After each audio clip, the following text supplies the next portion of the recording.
Тврдината Исар денес е центарот на Штип. Реки од луѓе во текот на целиот ден се качуваат на врвот. Така овде во Штип се слави првиот ден на пролетта. Празникот е автентичен, но нема пишени документи за тоа од кога точно потекнува и зошто се празнува. Освен што штипјани се искачуваат на врвот на тврдината Исар, за исполнување на желбите се фрлаат камчиња кон брегалница. Се верува дека тоа носи здравје и берекет. На Исаро се качуват и славе се со 40 души да се поздраве, 40 раки да испиеш.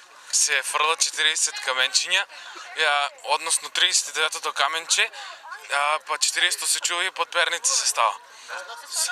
Се станува жената со која што ќе се венчате. Празникот е особено интересен за младите. Тие качувајки се на Исарот се поздравуваат со 39 луѓе, 40-тиот го бакнуваат. Се што се случува на овој ден е поврзано со бројот 40. Домовите на жителите на Исарот овој ден се отворени за гости. На секоја трпеза мора да има пуканки.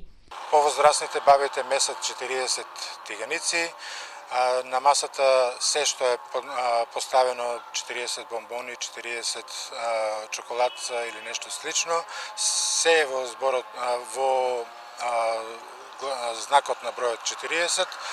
Со овој обичај, кој многумина го поврзуваат со христијанскиот празник 40 севастополски маченици и празникот младенци, штипјани си посакуваат здравје и берекет.